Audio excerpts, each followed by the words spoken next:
Understanding Upstage Someone, a guide to English idioms.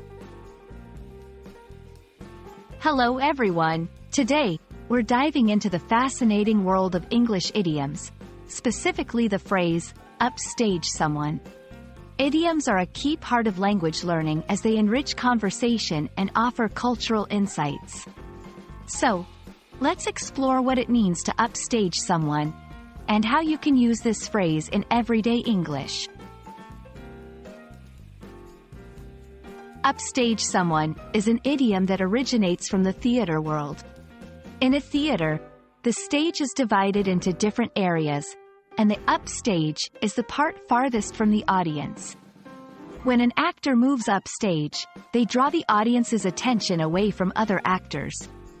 Metaphorically, to upstage someone means to divert attention or outshine them, often in a way that makes them look less important or impressive.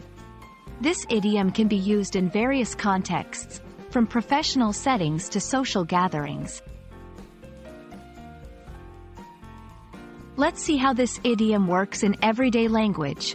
1. In the workplace, imagine your colleague gives a presentation, but another colleague adds extra insights that make the first presentation seem less impressive.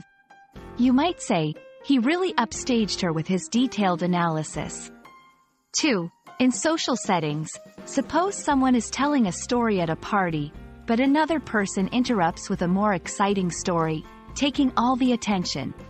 You could comment, "She was completely upstaged by his dramatic tale." While upstaging can be unintentional, it's often seen negatively, as it implies overshadowing someone else's moment. It's important to be mindful of how our actions and words might unintentionally upstage others. Respect and attentiveness in conversations can ensure everyone feels heard and valued.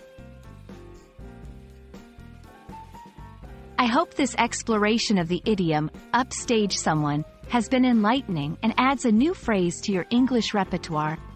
Remember, idioms like this not only enhance your language skills but also give you a glimpse into the cultural nuances of English. Happy learning, and see you in the next video.